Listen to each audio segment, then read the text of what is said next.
Hi, my name is Devon Williams, and I'm an honors student at the University of Nebraska-Lincoln.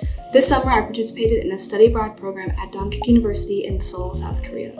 The purpose of the study abroad program was to educate foreign students about Korean culture and explore how globalization is affecting South Korean citizens. The academic program that I participated in also allowed students to enroll in 3 credits of their choice at DKU, so I chose to take a Korean language class.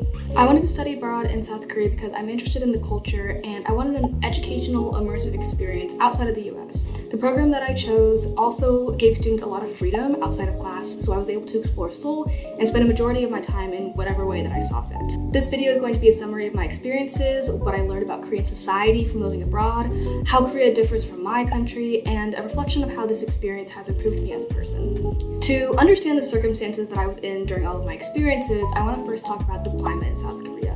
It was a very different environment compared to Nebraska. Although I was raised in Missouri, I'm going to compare a lot of my experiences to Nebraska since that's where I spend most of my time now that I'm in college. I spent basically the entire month of July in South Korea, and I think my experience would have been very different had I gone during a different month. Back in Nebraska, I would consider it to be pretty dry, at least compared to a lot of the United States. It's very flat and there's not always access to public transportation. South Korea was the complete opposite. It was just as hot as Nebraska, but it was super humid. Everything felt wet all the time, and I severely underestimated the intensity of Korea's humidity before I arrived. And had I known what my daily life would feel like, I would have packed a very different suitcase. For me, outfits became less about fashion and more about finding the best strategy to stay cool. But somehow, many Korean citizens that I observed did not let the weather deter them from being fashionable. I saw girls wearing sweaters, guys wearing sweatpants and hoodies, and many people still had full faces of makeup on. I personally gave up on wearing makeup after the first few days of my program. It just all melted off my face. But what I can gather is that regardless of the outdoor conditions, South Koreans care a lot about the way that they present themselves, and they will sacrifice comfort for fashion. I feel like this differs from the US, where most people my age praise athleisure, and there's nothing wrong with dressing purely for comfort, but it was interesting to see a society that is the opposite. Next, I have to highlight South Korean cuisine. A big majority of the food that I ate tasted really good, and it also tasted high quality. Even the food that I bought at convenience stores tasted like I could eat it as a normal full meal, which I did, frequently. I would say that 99% of the restaurants I ate at also had free water stations. I rarely paid for a drink unless I wanted like a canned beverage, like a Coke or Sprite or something like that. Although I have to say free water was only for patrons who were dining in. If you order food or especially coffee to go, you are expected to go, like leave the restaurant. It's considered rude if you order to take your food outside the restaurant and then you just sit down inside anyways. And I think this might be because if you order to go, you are given single-use packaging, but if you order to dine in, your food will come on a real plate and a glass cup. Unlike Lincoln, Nebraska, the street food scene in South Korea was thriving. In every area that was moderately populated, you could easily find authentic street food like fried octopus, fish cakes, and tanghulu, which is like candied fruit on a stick. It's not Korean, but it's still really commonly found on the streets. Overall, since everything I tried tasted so good, it pushed me to try new foods that I would have never tried had I been in the US. I tried live octopus for the first time, and authentic fish cake, and even spicy raw crab, which I actually didn't like, but I'm still glad that I tried it. Now, I wouldn't have been able to have such an amazing experience in Seoul had it not been for the city's amazing public transportation. Most urban areas that I visited were either easily traversable on foot or had access to buses or subway systems.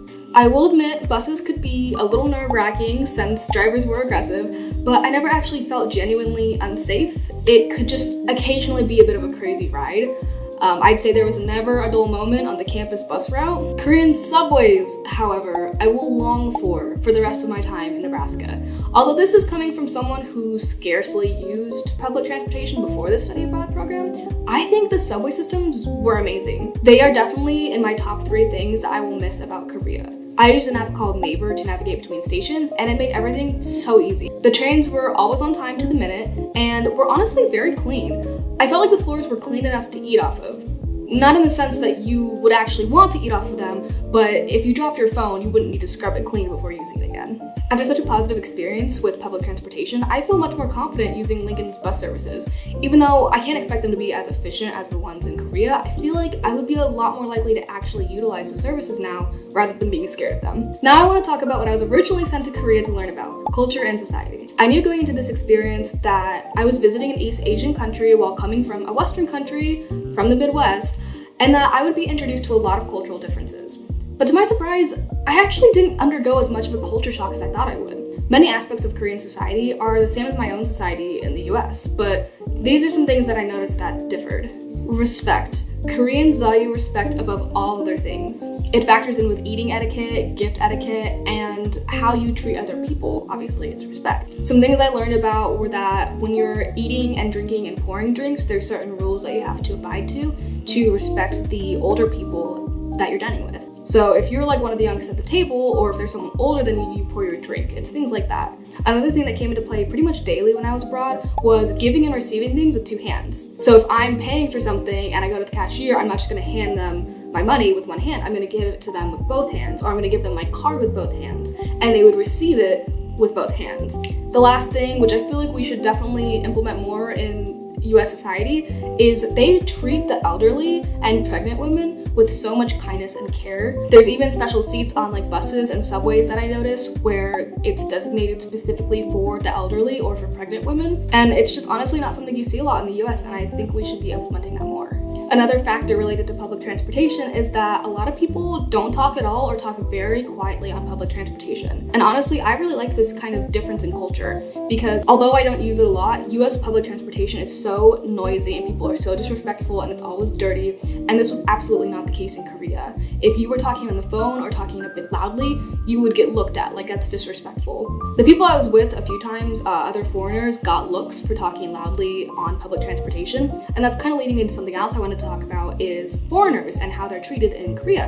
In my personal experience, I found that I was treated very well by Koreans as a foreigner, but I've heard other stories from people of color and people of minorities that they are not treated as nicely. So I think it depends on what area you're going to be in and how you're coming to Korea, because it's definitely a more open-minded country, but it still has a long way to go in terms of diversity and inclusion. But I would say that overall, they definitely want to share their culture with foreigners, and they definitely want foreigners to participate in culture. Like, I wore hanbok to one of the palaces, and I had no issues. I had people compliment me. They definitely want to share their culture with foreigners. Something else that really stood out to me was the designer goods. Everybody wanted to partake in luxury. Everybody has a designer good on them at all times. They're wearing designer clothes, designer jewelry, designer bags, and it's not, I think, a particularly good or bad thing or aspect of their society. It's just something that I noticed that's different from my own. If you go to a mall, it's going to be filled with luxury stores, and there's going to be certain levels for certain luxury stores.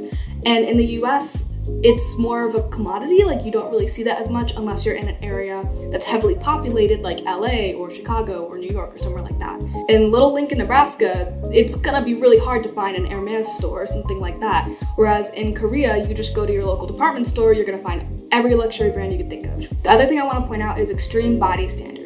Now, me personally, I'm a smaller to mid-sized person. I did not have a lot of issues finding clothes that fit me, but if you are a plus-size foreigner or a plus-size Korean living in Korea, you might have more issues finding clothes that fit you easily. It's not like you can't find any, it's just going to be a little bit more difficult compared to in the United States. The last thing I wanted to talk about regarding culture and society in Korea was the work culture. It seemed like, at least with the older generations, it's definitely a live to work mentality. Everything is about your job, it's a rat race, it's a really stressful environment, and you have to work really hard in school to get a decent job. It seems like that's slowly not becoming the case with the younger generation, and they're starting to fight for their rights as employees, but at least with the older generations, it's still a very stressful environment. The Koreans have a saying called bali bali, which essentially means hurry hurry, and it means to get things done productively and swiftly in order to improve the country. And this kind of arose out of the ashes of the Korean War, but it's not so much of an issue anymore, and so that's why the younger generation is kind of relaxing on that saying and trying to take life slower and have a decent quality of life rather than living to work.